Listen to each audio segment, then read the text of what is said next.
नमस्कार मित्रांनो, मी CITS NSTIM मुंबईमध्ये CITS सन 2021 ते 2022पर्यंत ह्या सणामध्ये शिकत असून तर तुमचं एका गोष्टीमध्ये मन आकर्षित करून घेतो की आमचा ट्रेड मेकॅनिकल मोटर व्हेकल ह्यामध्ये आमच्या वर्कशॉपमध्ये ही चॅसी टाटा 1210 ही अशी चॅसी आम्ही डेव्हलप केलेली आहे किंवा अशी चॅसीस ही ॲक्च्युली सर्व पार्ट्स इंजिनपासून ते डिफरन्शियलपर्यंत किंवा ॲक्सेलपर्यंत सर्व पार्ट्स हे कट सेक्शनमध्ये आम्ही त्याला पारदर्शित केलेलं आहे, जेणेकरून आपल्याला व्हेकलची प्रॉपर कशाप्रकारे वर्किंग केलं जातं किंवा प्रॉपर कशा पद्धतीनं व्हेकल ॲक्च्युली वर्क होते ते आम्ही ह्यामध्ये दाखवण्याचा प्रयत्न केलेला आहे. तर ही टाटाची 1210 चॅसीस याच्यामध्ये ही चॅसीस आम्ही 4 सेफ्टी स्टँडवरती लिफ्ट केलेले आहे, जेणेकरून चारही चाकं ही आपली जमिनीपासून काही ठराविक उंचीवरती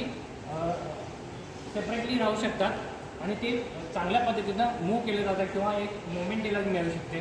तर आम्ही जर तुम्ही पाहिलं तर याला आम्ही क्रँकशाफ्टला एक मोटरच्या द्वारे किंवा इलेक्ट्रिक मोटरच्या द्वारे ड्राईव्ह बेल्टच्याद्वारे क्रँकशाफ्ट आम्ही रोटेट केलं जातं आणि त्यानंतर इंजिन स्टार्ट करून ट्रान्समिशन सिस्टीम म्हणजे आपल्या गिअर बॉक्सपासून ते आपल्या मागच्या डिफरन्शियलपर्यंत ही सगळी चॅसीस आपल्याला ॲक्च्युली वर्क कशी केली जाते ह्याकडे आपण सगळे प्रॉपर फंक्शन इथून पुढे सगळे प्रॉपर फंक्शन बघू शकतो.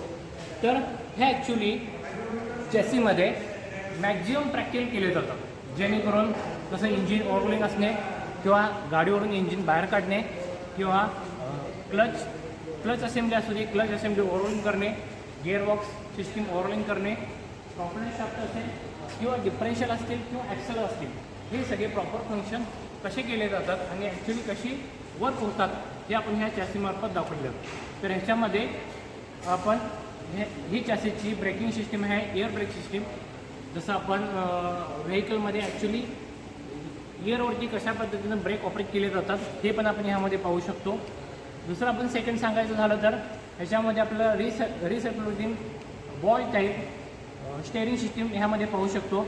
जसे की आपण कोणकोणत्या पद्धतीनं आपली चाकं ही मुवमेंट केली जातात आणि कोणकोणत्या पद्धतीनं ॲक्च्युली हा गिअरबॉक्स कशा पद्धतीनं वर्क होतो, जेणेकरून आपल्याला थोडीफार तरी आयडिया भेटून जाईल. आपण जर पाहिलात तर ह्यामध्ये तुम्हाला इंजिनचा कट सेक्शन पाहायला मिळेल.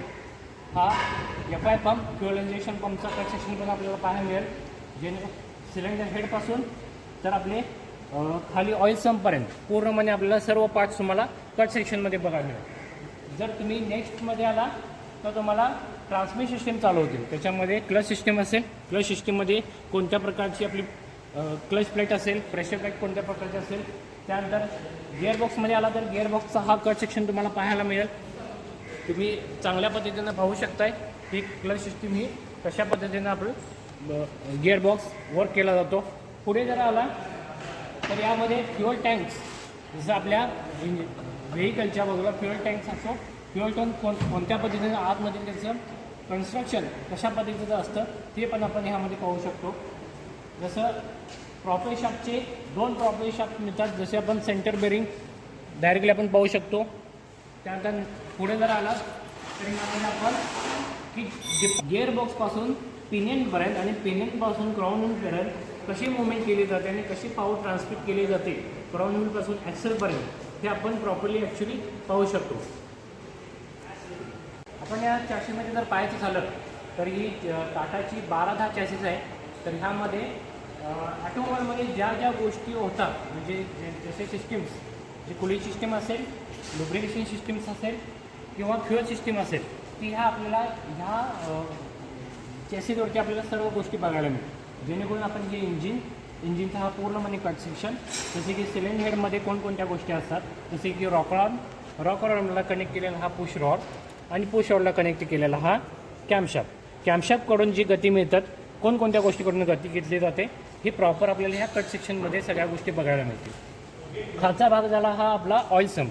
ऑइल संपला हा कशा पद्धतीनं ऑइल फिल्टर हा कनेक्ट केलेला आहे आणि तो फिल्टर आपण पूर्णपणे इंजिनमध्ये कोणत्या पद्धतीमध्ये लुब्रिकेशन सिस्टीम ही सर्क्युलेट केली जाते ह्या इथं आपण प्रॉपर बघू शकतो. पुढे जर आला तर आपण क्लच सिस्टीम बघू शकतो, जेणेकरून क्लच सिस्टीममध्ये ॲक्च्युली कशी क्लच ऑपरेट केला जातो ॲक्च्युली ॲक्च्युली म्हणजे की जेव्हा आपण क्लच ऑपरेट केलं तेव्हा प्रेशर प्लेटपासून क्लच प्लेट ही कशी अलग केली जाते आणि त्यापासून आपली ट्रान्समिशन करून मागं नेणारी पॉवर ही कशा प्रकारे कट केली जाते आणि आपला क्लच कशा पद्धतीनं ऑपरेट केला जातो हे या क्लच सिस्टीममध्ये पाहिलं जातं. पुढे जर आला तर आपण एक गिअर बॉक्स सिस्टीम जसं आपण कशा पद्धतीनं आपण शिफ्ट करतो गिअर आणि गिअर क्लच कशा पद्धतीनं जसे सिंक्रोमेश गिअरबॉक्समध्ये जे फोर्स असतात डॉग क्लच असतात, डॉग युनिट्स असतात किंवा जे गिअर्स असतात जे जसे मेन शाफ्ट, ले शाफ्ट आणि काउंटर शाफ्ट ह्यावरती जे गिअर कशा पद्धतीने कनेक्ट असतात आणि जेव्हा आपण गिअरबॉक्समध्ये शिफ्टर लेवलच्या सहाय्याने गिअर शिफ्ट करेन आणि कोणकोणते गिअर कशा पद्धतीने मेश होतात आणि ते मागच्या बाजूला कशा पद्धतीनं ड्राईव्ह दिली जाते हे पण आपण ह्या गिअरबॉक्समध्ये ॲक्च्युली पाहू शकतो. जसं तर तुम्ही पाहिला तर ह्यामध्ये कट सेक्शन आहे तर तुम्ही पाहू पण शकता की कशा पद्धतीनं हा कट सेक्शन आहे. पुढे जर आला तर आपल्याला पूर्णपणे ट्रान्समिशन सिस्टीम बघायला मिळेल जेणेकरून प्रॉपर शाफ्ट आणि प्रॉपर शाफ्ट हा डिपेंड ऑन लेंथवरती डिपेंड आहे. म्हणजे जसं व्हेकलची लेंथ असेल त्यावरती प्रॉपर शाफ्टची ॲडजस्टमेंट केली जाते आणि त्याची लेंथ ठरवली जाते. त्यामध्ये 2 प्रॉपर शाफ्ट बघायला मिळतील आणि 4 युनिव्हर्सल जॉईंट बघायला मिळतील. 4 ठिकाणी युनिव्हर्सल जॉईंट ह्या पण ठिकाणी एक युनिव्हर्सल जॉईंट आणि प्रॉपर शाफ्ट इथून ह्या ठिकाणी कनेक्ट केलेलं आहे जसं की रिअल ॲक्सेवरती. जर तुम्ही इथं बघितला की व्हेकलच्या लेंथनुसार हा सेंटर बेरिंग जसं की तुम्ही पाहिलात तर हे सेंटर बेरिंगची ॲडजस्टमेंट केली जाते जेणेकरून जशी त्याची लेंथ असेल त्या पद्धतीनं सेंटर बेरिंग हे ॲड होत जातात आणि प्रॉपर शाफ्टची ती लेंथ वाढवली जाते. इथं जर पाहिला तर तुम्हाला स्लिप जॉईंट दिसून येईल. डिफरन्शियलच्या मध्ये आणि सेंटर बेरिंगच्या मध्ये हा स्लिप जॉईंट तुम्हाला पाहायला मिळेल. ह्या ठिकाणी स्लिप जॉईंट ह्या ठिकाणी पाहायला मिळेल आणि जो एंडवरती राहिलेला तो आपला रेल ॲक्सेल. रेल ॲक्सेलमध्ये पाहिले तर तुम्हाला प्रॉपर कट सेक्शन हा डिफरन्शियल युनिटचा कोणकोणत्या पद्धतीचं ट्रान्समिशन सिस्टीमपासून पिनियनपर्यंत आणि पिनियनपासून क्राऊन व्हीलपर्यंत, क्राऊन व्हीलपासून ॲक्सेलपर्यंत कशा पद्धतीनं आपली पॉवर ही ट्रान्समिट केली जाते ह्यामध्ये आपण प्रॉपरली दाखवली जाते. ही ॲक्च्युली जर पाहायला गेलं तर ह्यामध्ये ह्या सिस्टीमच्या व्यतिरिक्त तुम्हाला एअर ब्रेक सिस्टीम पण पाहायला मिळेल. कशा पद्धतीने एअर ब्रेक सिस्टीम ही वर्क केली जाते जसे की चेंबर्स हे व्हीलला कशा पद्धतीने कनेक्ट असतात, पॅडलपासून कशा पद्धतीने एअर सप्लाय केली जाते, कोणकोणत्या ठिकाणी कोणकोणत्या पद्धतीने एअर ही पाठवली जाते, त्यामध्ये येणारे पार्ट्स कोणकोणत्या पद्धतीचे कशा प्रकारची ही एअर लाईन ही कनेक्ट केली जाते फ्रंट व्हीलपासून ते रेल व्हीलपासून ह्या सगळ्या गोष्टी ह्यामध्ये पाहिल्या जातात. आता जर आपल्याला पाहायचं झालं तर फ्युएल टँकपासून आपल्याला फ्युएल्सचा पुरवठा हा कशा पद्धतीने केला जातो हे पण ह्यामध्ये आपण दाखवण्याचा प्रयत्न केलेला आहे. अजून जर तुम्हाला सांगायचं झालं तर ह्यामध्ये आपल्याला स्टेअरिंग सिस्टीम ॲक्च्युली कसे वर्क केली जाते जेणेकरून तुम्ही पाहिलं असेल की ही स्टेअरिंग सिस्टीम ॲक्च्युली हा स्टेअरिंग गिअरबॉक्स आहे आणि हा स्टेअरिंग गिअरबॉक्सवरती तुम्हाला हा रिसर्क्युलेटिंग बॉल टाईप स्टेअरिंग गिअरबॉक्स आहे. हा तुम्हाला पाहिला तर तुम्ही ॲक्च्युली स्टेअरिंग गिअरबॉक्स हा ॲक्च्युली कसा वर्क केला जातो हे पण तुम्ही पाहू शकता. आणि ह्याची स्टेअरिंग जॉमेट्रीनुसार ह्या कोणकोणत्या पद्धतीचं स्टेअरिंग सिस्टीममध्ये ह्या सगळ्या गोष्टी केल्या जातात हे पण तुम्ही प्रॉपर पाहू शकता. ह्यामध्ये अजून जर सांगायचं झालं तर ह्यामध्ये आपल्याला सस्पेन्स सिस्टीम ही कशा पद्धतीची आहे जेणेकरून आपल्या व्हेकलमध्ये 2 टाईपचे सस्पेन्स सिस्टीम वापरतात. एक कन्व्हेन्शनल सिस्टीम आणि एक इंडिपेंडंट सिस्टीम. ज्या व्हेकल्स ह्या आपल्या हेवी ड्युटी व्हेकल्स असतात त्या व्हेकल्समध्ये कन्व्हेन्शनल सिस्टीम्स वापरतात आणि जे आपले लाईट मोटर व्हेकल असतात किंवा लक्झरी कार्स असतात त्यामध्ये आपण इंडिपेंडंट सस्पेन्स सिस्टीम्स वापरतो. जर ह्या चासीमध्ये आपण कन्व्हेन्शनल सिस्टीम्स वापरतात. कन्व्हेन्शनल सिस्टीममध्ये lip spring semi elliptical lip spring आहे. त्याच्यामध्ये हा डॅम्पर हा अटॅचच केला जातो जेणेकरून जे व्हायब्रेशन असतात रोडमध्ये येणारे जसे की रोडच्या कंडिशननुसार व्हीलपर्यंत आणि व्हीलपर्यंत चॅसिसपर्यंत जे व्हायब्रेशन निर्माण होतात ते व्हायब्रेशन हा डॅम्पर ॲब्झॉर्ब करायचा प्रयत्न केला जातो. जर तुम्ही मागच्या बाजूला आला तर ह्यामध्ये पण semi electrical with helper spring ही ह्या मागच्या बाजूला दिली जाते. जर आपण पाहिलं तर ही सेमी इलेक्ट्रिकल आणि ही त्याला अटॅच केलेली ही हेल्पर स्प्रिंग ही अशा पद्धतीनं मदत केली जाते की जर मॅक्झिमम लोड व्हेकलवरती मॅक्झिमम लोड आपण जर लोड केला तर व्हेकलच्या कपॅसिटीनुसार हा स्टॉपर आहे जिलेट स्प्रिंगचे, आणि या स्टॉपरच्या लेंथवरती आपल्याला समजलं जाते की व्हेकलवरती किती पद्धतीने किंवा कोणते लोड्स आपण ह्याच्यामध्ये लोड केलेले किंवा किती वेट आपण ह्यामध्ये लोड केलेले, ह्या गोष्टी आपल्याला ह्या सिस्टीममधून आपल्याला समजण्यात येतो.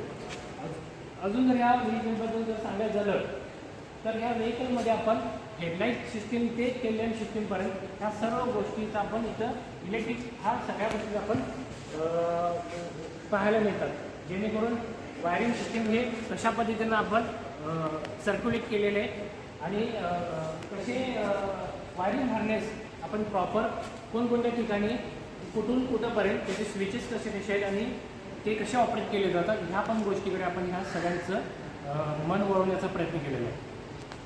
नेक्स्ट जर आपण पाहिला तर आपण ह्यामध्ये इंजिनमधून बाहेर पडणारे जे गॅसेस असतात किंवा इमिशन असतात ते आपण सायलेन्सरमार्फत बाहेर काढण्याचा प्रयत्न केलेला आहे.